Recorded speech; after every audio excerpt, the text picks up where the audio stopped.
jërë ngeen jëf mbokk yi teelu xibaar yi marax yi fii ci M7 TV tey nag ponk yi ci gën a fës bokk na ci mbokki ñaari takki der yi jàkkaarloog taskatu xibaar yi ci yor-yoru alxamis gi ñoo ngi bàyyeekoo ci diwaanu Île Iblis Casa li ñu sàkk mooy ñu andi ay leeral ci mbir yi. ndax jaaykatu boutique yi sàmmonte nañu ak seen kàddu ci grève bi ñu waxoon ni daañu ko amal ana lan lañu ci xalaat ñoom ñi waral mbir mi ndax dañu koy wëyal ba àjjuma suñu ay ndaw demaloon nañu ci jaaykatu boutique yi ngir digtal ñu seeni gis-gis. aljuma lañu koy amal ca Qatar équipe nationale bu Sénégal dañoo war a daan ci jongante bi dox seen diggante ak Qatar ngir ñu mën a wéy di am yaakaar mu nekk jongante boo xam ni daañu ko amal te kii di Cheikhou Kouyaté ak Abdoul Diallo moom wóorul ndax gaañu yemu am dinañ déglu kàddu yi sélectionneur yëkkati ak capitaine wu gaynde yu Sénégal. ponk yi leen digtal moo gën a fës ci xibaar yi nes gis ñu faram fàcceel leen ko. ana lan lañu mën a jàpp ci réeru ko ñaari takk der yi am na kenn ku ñàkk bakkanam ku ñu gis ci yenn xibaar yi ñu jota nee na mën na nekk kenn ci ñoom seeni mbokk nag ba léegi xamuñu fu ñuy taxaw li ñuy ñaan mooy kilifa yi andi ci ay leeral loolu waral ñuy jàkkaarloo ko taskatu xibaar yi tey ci digg bëccëg gi ñaari way takk der yi ñoo ngi réer ci samedi bi ñu génn ñu déglu Nicodème Taba bàyyee ko ca diwaanu Île Iblis Casa ci micro wu Ousmane Basile Mané. kuréel gii ñuy naan rassemblement des îles Iblis di Casa te ma tuddoon ko ca njëlbeen gi wax nañu ni que ñoo ngi rafetlu bu baax taxawaayu procureur ñoo ngi am ay laaj yu ñuy yëkkati ci laaj yi le am na ñiy posé wu question naka la ay soldats mën a réer ci zone Ndakaaru boo xamante ne ñépp jàpp nañu ni moo gën a am sécurité maanaam Cap Manuel. ci laaj it am na ñiy wax ne houle maanaam vague ci nasaraan naka lay mu ne génn ci géej fekk ñaari ponkal ay soldats de surcroît yóbbu leen ci géej ga te bàyyi fa seeni dàll ak seeni portable loolu mu doon it laaj yi nga xamante ne moom moo nekk di sonal Sénégal yu bari ñi yokk ci ne naka lay ay soldats yu nga xamante ne danoo xarañ ba ñu dugal leen ci corps stratégique mooy maanaam corps yu am solo naka la ñuy mun a réer volontairement maanaam jékki-jékki ne man damay réeral sama bopp loolu am naa yaakaar ni xel waru ko mën a nangu. ñu wax ci leneen ñeewala ndaw Sidi Binta Camara te ñu faatoon ko ci at yi ñu génn atte bi ñu waroon a amal ci ki ko faatoon dañu ko dàq donte teewoon na fa ak kenn ci ñi fekk woon mbir mi di Malick Diop loolu nag la avocat famille bi di Binta Camara xamle ba jëmmi jamono ci chambre criminelle bu cour d'appel de Tambacounda.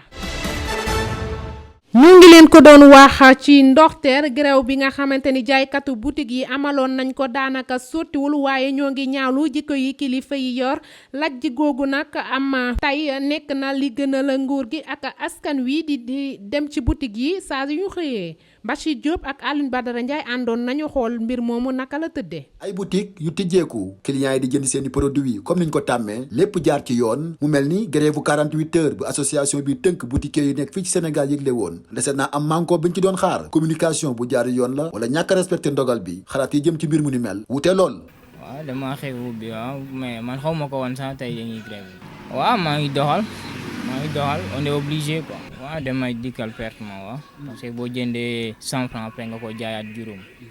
day métti quoi. waaw li ko waral mooy xëy naa xool mais gis naa ne sama morom boutique yi nekk sama alentour yëpp ñu ngi ibbi seen i boutique foofu ma ibbi mais man jëloon naa décision que ne bu ñu greffé damay greffe ànd ak ñoom. ñàkk pexe ci daan yu metti yi faral di dal ci seen kaw waral ba ñoom ñi di commerçant yi daal di tënku ci règlement bi état bu Sénégal daal di jël wàññi njëg yi ñenn ci ñoom sax jàpp ni bañ a dem jëndi marchandise gàddi seen xaalis mooy li gën ci ñoom. man bu ñu ñëwoon fekk ma may jaayee suukar bi même bu fekkoon dama si dolli tey benn dërëm dañ may bindal convocation bu ñu ma bindal non seulement dañuy yóbbu sama suukar deuxièmement dañu may bindal convocation bu ñu ma bindalee convocation damay dem fekk leen bureau bu mu leen fekkee bureau lu mu dee di nga fa bàyyi benn 75 000 wala 50 000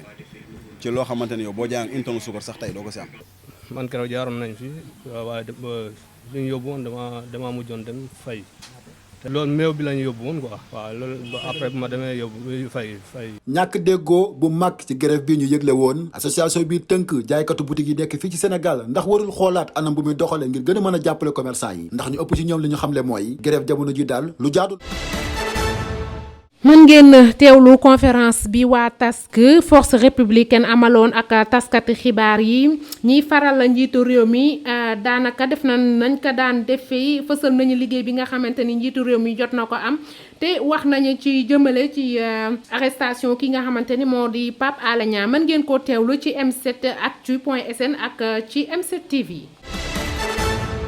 nattu koppar gi di votub budget bi ñu ngi koy wëyal ca péncum ndaw yi réew mi ginnaaw yenn ci ay ndaw yu bokkul jëmukaay daanaka ñu nga fay tojante ay bopp mu nekk benn situation boo xamante ni ñu gën a bari ci askan wi ñaawlu nañu ko lool suñuy ndaw génnoon nañu taataana lool yooyee xibaar ku mel ni Alioune Badara Ndiaye. nattu koppar gi ñu jagleel jëwriñ ñi njiitu réew mi tabb ci anam bu ne ñu teewal ko fële ca péncum ndaw réew mi nekk na lu am solo ci askanu Sénégal ñu bari ci askan wi li ñuy ñaawlu mooy xiiroo ak ŋaayoo bi nga xamante ni ndaw yi ñu ngi koy dund seen biir. non maa ngi commencé di ñaawlu affaire kii bi parce que li may gis li ñu doxalee foofu il y a ñu doxal affaire comme population yi li ñu dund affaire yooyu waaye ñoom. day nekk foofu di xeex di xuloo di saagante loolu moom rafetuma moom dama koy ñaawlu affaire yooyu. vote budget bi ñuy defal jëwriñ yi ngir ñu mën a amal seen liggéey si ni ko njiitu réew mi bëggee nekk na loo xam ni tey jii askan wi dañu cee yaakaar bu baax ñenn ci ñoom li ñu wax mooy ndaw yi dañoo war a liggéey bu baax ndax ñoom ñii di askan wi mën cee gis seen bopp. waaw vraiment ñun askan wi moom bëgg nañu liggéey ak réew mi parce que réew mi moo leen teg foofu noonu déjà. assemblée nekkul xeex ak xuloo ñoo leen teg foofu noonu askan bi moo leen teg foofu noonu kon nañu liggéey loolu rek nañu xaar ci ñoom waaw bëgg nañ nag ni liggéey askan bi parce que nekkul marché nekkul dara assemblée dañu war a jàngalaat foofu settante xalaat xool luy jëriñ réew mi ñu teg ko fii ñu liggéey ko loolu kese. nattu koppar nekk lu ñëpp di waxtaane ci biir réew mi bu ñu xaymaa téeméer ak juróom-benn fukk ak juróom-ñaar ñoo teewal askan wi ci péncum ndawi réew mi juróom-ñetti fukk ak ñaar ñoo teewal gouvernement bi juróom-ñetti fukk ak ñaar itam teewal ñi fare ci kujje gi am na ci ñett ñoo xam ne ñoo demal seen bopp ñoo ngi wéy di amal liggéey bi donte yenn saay duñu jubboo ci ay kàddu ci biir pénc mi. ñu wax ci beneen fànn ak liggéeykatu poste yi mel na ni yaakaar judduwaat na ci seen diggante ndax ñu ngi rafetlu bu baax taxawaay bi nga xamante ni njiitu réew mi amal na ko ci àllarba gi ñu génn ci conseil des ministres li mu xamle mooy jëwriñ ji yor wàllum finance ak poste des télécommunications li mu ko xamal mooy na ci gaaw jël ndogal yu am solo ngir ñaari parti yépp mën cee gis seen bopp ngir ñu mën a taxawu tamit ak nu ñu ko mën a gaawale mën a taxawalaat boobe entreprise nationale dañuy déglu explication yi nga xamante ni Ibrahima Ndiaye chargé des revendications du syndicat des travailleurs de la poste joxe ko. Aujourd'hui poste toll na ci situation boo xam ne tout est urgent et que du ma ne mukk wax ji daa teel su ma newul xaw naa yéex sax mais je dirais que ñëw na waxtu bi mu war a ñëwee ndax tey liggéeykatu poste yi di xaar mooy que ni l'État gaaw ci lu mu namm ci poste et que ñun travailleurs yi li ñuy ñaan état mooy na continuer dans ce sens tey am na benn espoir bu mu suscité ci biir poste yi te am nañu yaakaar que ni bu fekkante ne boole nañ ko boole nañ si ay jëf bu mu yem ci wax kese mu ànd ak jëf dina doon lu gën ci travailleur u poste yi te démarche bu ñu entamé surtout avec l'avènement aussi du nouveau directeur général ndax gis nañu mu commencé poser des actes waaw ay actes yoo xam ne vraiment dafa am benn yaakaar bi mu jur ci biir poste yi waaw te président bu ñëwee ba presque à 1 mois 15 jours de la fin de l'année mu dellu soit di wax ci mbirum poste donc day gën a dëggal yaakaar boobu te rawatina bu demee ba ne avant fin d'année bi te ñu ngi à 1 mois 10 jours même je peux dire de la fin de l'année donc bu président demee ba ci insister dama jàpp ne amaana luñ ci namoon sori nañ ci léegi ñi ngi xaar ci benn ñaar ba ñetti weer yi di ñëw ñu xool évolution bi par rapport ak li président nam ci poste.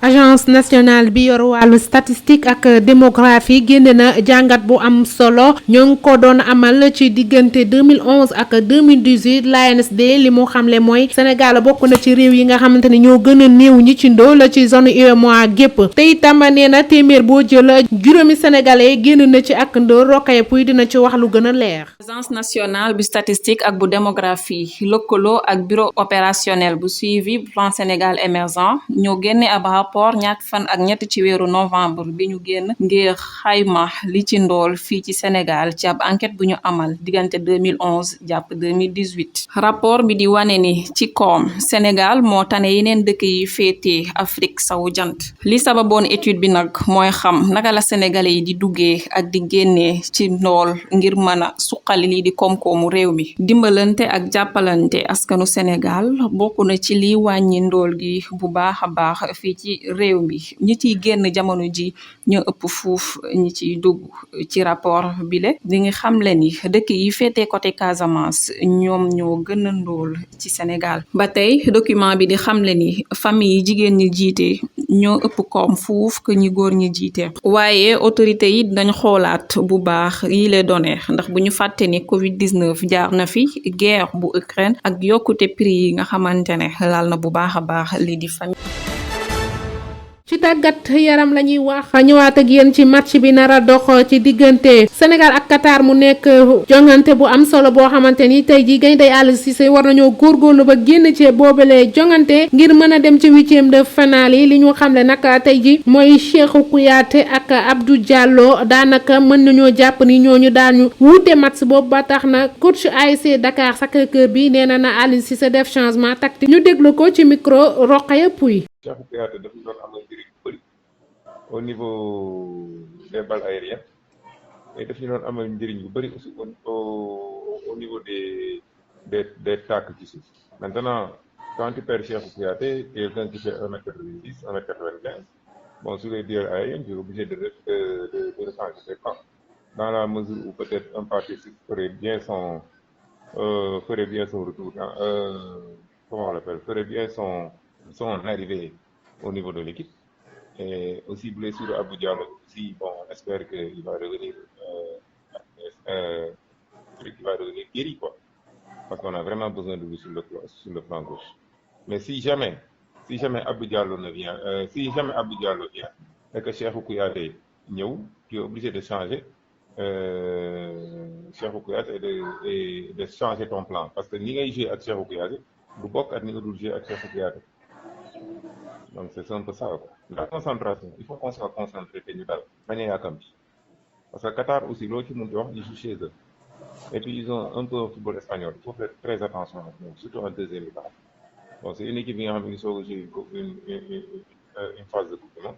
c'est tout à fait normal que seen premier match xaw a difficile et puis ils ont joué contre l'Équateur qui a l'habitude de venir en coupe du monde donc Sénégal mun na ci génn ci kaw mu dal ensuite de cela il va falloir aussi que ñu am ay attaquants yoo xam dañuy kaw par exemple Boulaye Dia Famara Diédhiou ils pourraient faire un bon duo en attaque ensuite maintenant il faut un milieu de terrain boo xamante ne colossal boo xam ne ko nekkee les ballons c'est pour ça que partie 6 mun nañu amoon njëriñ foofu. jërë ngeen jëf ci teewlu bi ba ëllëg incha allah.